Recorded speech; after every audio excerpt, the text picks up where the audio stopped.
guys, happy day over at Tony S Locks today. Got an order in from Germany. As you probably know, I'm a complete Abus addict and I've got 3 lovely locks come in today. These are in the Abus Bravus series. I've got the 1000, 2000 and 3000. I didn't bother buying the 4000 because I don't think I'll be able to pick it at the moment. I'm going to work through the 1, 2 and 3 and then maybe one day I'll be lucky enough to find a 4000. It's just so expensive to buy retail. I got a good deal on German eBay for those locks here. What we're going to do today is we're going to have a look at the Abus Bravus 1000. Something about these locks is that they have an additional security feature, which shouldn't really be much of a problem for picking. You can probably see that on the end of the key. There's a special little function, special little key on the end of the key, which is going to press down a kind of a trap pin, which is exactly opposite of pin number 6. This is going to come into play when the cylinder turns 180 degrees. So if the cylinder was turned here, I'll show you what I'm doing, and there's no key in the lock, or this is not the exact key in the lock, the cylinder is just going to block up and not move, and it's not going to be able to open. Hopefully that's not going to be a problem for us. We're going to be able to pick it with a bit of luck, because we know where the trap pin is. If you were trying to pick this and you didn't know what a Bravus was, or you didn't know exactly where to find it, you'd kind of be stuck. So let's have a go. Let's try not to waste any more time blabbering about nothing. I'm going to try and get into this lock today using, to start with, a bit of a modified Go-So dimple pick. This is the Abus Bravus 1000. It's not particularly a difficult pick from the Pfaffenheim factory, of course. So not having picked this, not having gutted this, I'm going to guess it's got 2 standards, 2 spools and 2 barrels, just like just about every other Pfaffenheim I've ever seen. Nothing on 2, 3, 4. Pin number 5 is binding. There was a nice click. Coming back out, pin number 3 is binding. There was a nice click too. Going back in, pin number 4 goes a little click. Coming back, pin number 1, 2, 3, 4, 5. I think something's overset. 1, 2, pin number 3 gave us a click. Pin number 4 I think was overset before. It's done now. Pin number 1. There's a little movement on the core. Pin number 2.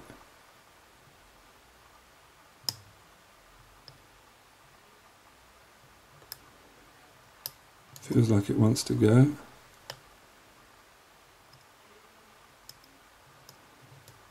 Something's overset again. Pin number 1 is no binding. Movement on the core. Pin number 6 needs a little nudge maybe. That will do. Pin number 2.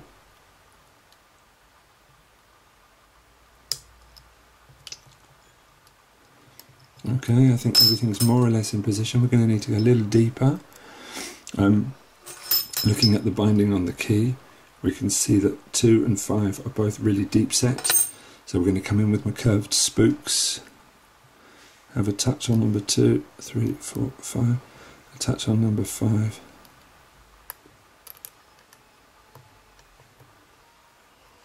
Let up the tension. It's not happening. Number 1. Number 2, 3, 4, 5, and we're done.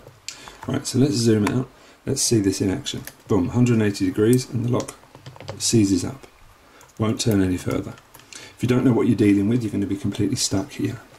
If you do know what you're dealing with, you're still a bit stuck, but it shouldn't be too hard. So we're going to go pin number 1, 2, 3, 4, 5, pin number 6. Underneath pin number 6, if I can slip under pin number 6 here, there's going to be a little tiny knob, and if I press it I can turn my lock all the way 360. Cool, eh? Right, let's see what's inside. I've never gutted this. I'm quite interested to see this security feature in action.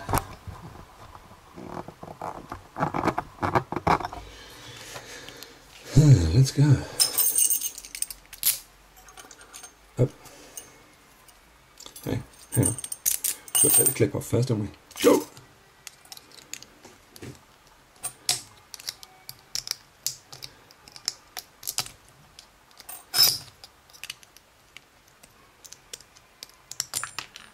Clip gone.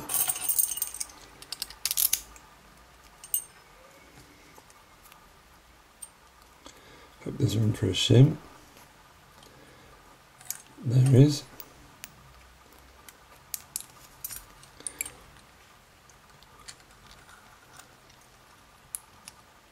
Not quite sure what's going to happen here, so I'm keeping my finger in place everywhere. Okay, so these are going to be our key pins.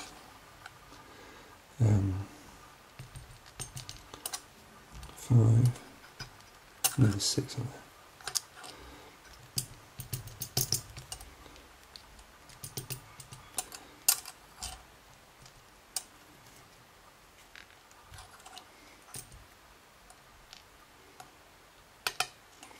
there. Alright, so look at the top here. This is our security feature. This is the little git that got stuck when we turned it round. Not quite sure how that works. Let's pull the key out and see.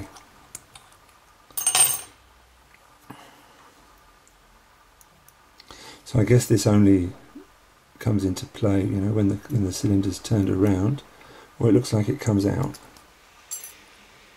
Oh, that's nice. So look at this. Yeah, alright. It's got a little kind of ball bearing inside the housing. It's quite interesting. We'll get in closer and have a look at that in a minute. So we'll look at the rest of the cylinder. So I was guessing 2 standards, 2 spools, and 2 barrels. Let's see. Number 1, standard. Number 2, spool. Number 3, standard. Number 4, spool. Number 5, barrel. Number 6, barrel. I've honestly never seen anything come out of the Pfaffenheim factory that wasn't pinned like that. Very predictable. Now those spools didn't really come into play, as you see, when we were picking it. But still. We've got a standard body. Let's get down there.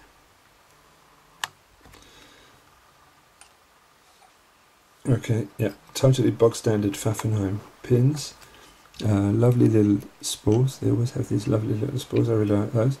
These barrels are quite sharp, quite tricky to pick. They always need a little touch. Now this time pin number 6, if we looked at the bitting, was extremely high cut, so it basically didn't even actually need to be touched. And pin number 5 was really, really deep, and that's what needed that little touch at the end just to get off that barrel. So while we're in close up, let's have a look at this security feature, because we're going to be seeing this again when I pick the 2000 and 3000, if I actually manage to do that. So as I say, we've got this little tube. It's got like a little ball bearing in one end, which presses down into the pin at the other end.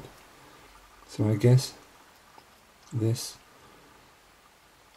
must come up with pin number 6 I guess this must come up with driver number 6. I guess driver number 6 must push this up.